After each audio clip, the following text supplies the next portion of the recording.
Poor Bill, he had a problem and didn't know what to do. So he goes to his parish priest for help. Father, he says, a few years ago, you gave that homily on tithing and I took it to heart. Back then I was making $30,000 a year and I tithed on that. I gave a full 10% to the church. My business got better and soon I was making $50,000 and then $100,000 and I kept right on tithing. But Father, here's the problem. I got a new contract this year and I'll probably make over $300,000. And I just can't imagine that God expects me to give $30,000 to the parish. Are there any words of wisdom you can say to help me? Well, the priest said, I have no words of wisdom, but I can say a prayer for you. Dear God, please help Bill to make $30,000 this year so he can feel good about tithing again.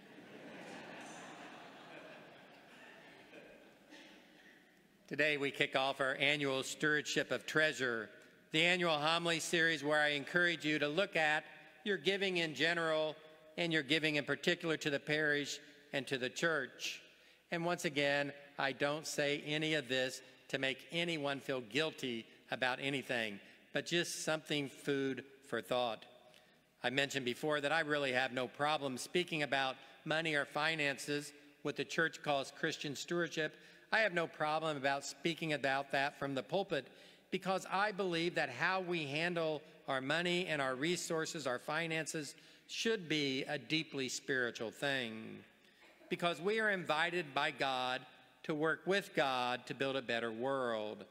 And one of the ways we do that is to be good managers, good stewards of all that God has entrusted to our care. The theme for our stewardship programs this year has been ingratitude. In gratitude we pray, the stewardship of our time. In gratitude we serve, the stewardship of our talents. And in gratitude we give, the stewardship of our treasure. Last week I wrestled out loud with a passage in which Jesus says to the rich young man, go sell everything you have and give it to the poor, and then come follow me. Today I want to wrestle again with this idea of tithing, this idea specifically of how you share your resources, both in general and to the church. That begins, at least in my mind, beginning to know that I really don't own anything. Everything I have is God and belongs to God, and I am merely the manager, the steward, the caretaker of it. I have no doubt that the Bible invites Christians to be good stewards, good managers of what God has entrusted to us. I also have no doubt that God asks us to tithe, that is, to give 1/10 of our income to the church. In the Old Testament, that was called the storehouse. There's lots of scriptural evidence for that, both in the Old Testament and in the New Testament. So what I want to talk about today is this. What are the benefits? What are the benefits of managing God's blessings, God's way, for God's glory? What are the benefits specifically of tithing? I think the first thing that tithing does for most of us, unless we're just simply independently wealthy, is that it forces us to take a look at our finances. It forces us to plan, to budget our spending. When you take a hard look at your spending and you make a plan to prioritize God first in your budget, you quickly realize the differences between what you need and what you want. The second thing that can happen is when you tithe is that you can begin to eliminate the endless clutter of material wants from your life and to start to more fully appreciate the many blessings you already have. Most of us have more than we need. Maybe tithing and paying attention to that and to what we have can help us eliminate some of that clutter.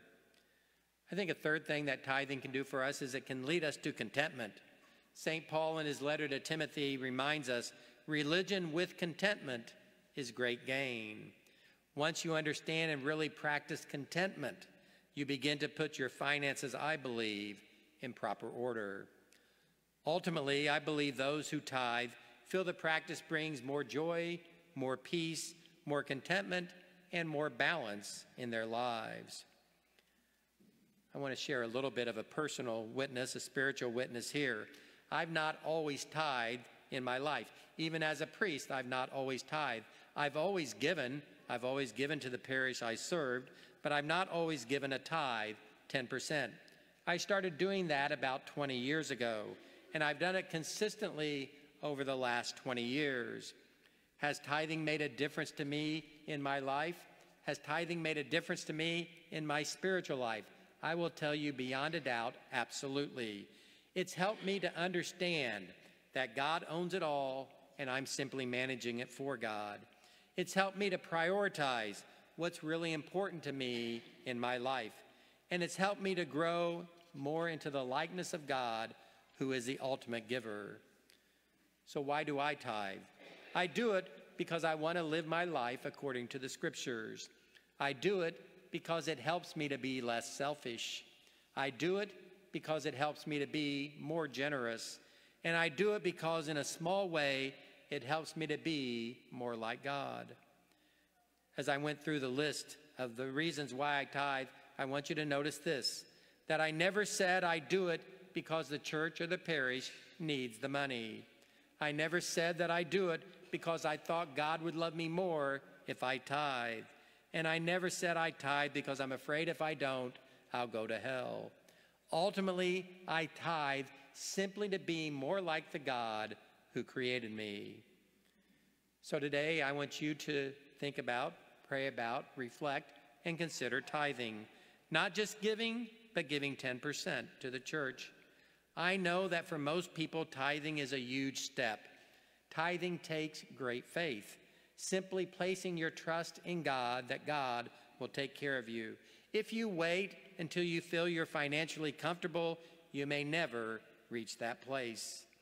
The commercialism of our society works to convince us that we never have enough.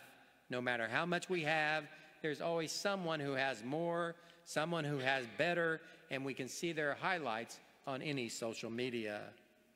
And so I encourage you to be a little bit different. Set yourself free from the endless commercialism of our world and learn to manage God's gifts, God's way, for God's glory. At the end of the pew is our commitment card for this year. I invite you to take one, and as always, I invite you to spend a couple weeks praying about that. Over the course of the next couple weeks, take the form, pray about it, and then fill it out and bring it back the weekend of November 2nd and 3rd. Not next weekend, but the following weekend, so that as a parish community, together in gratitude, we can give.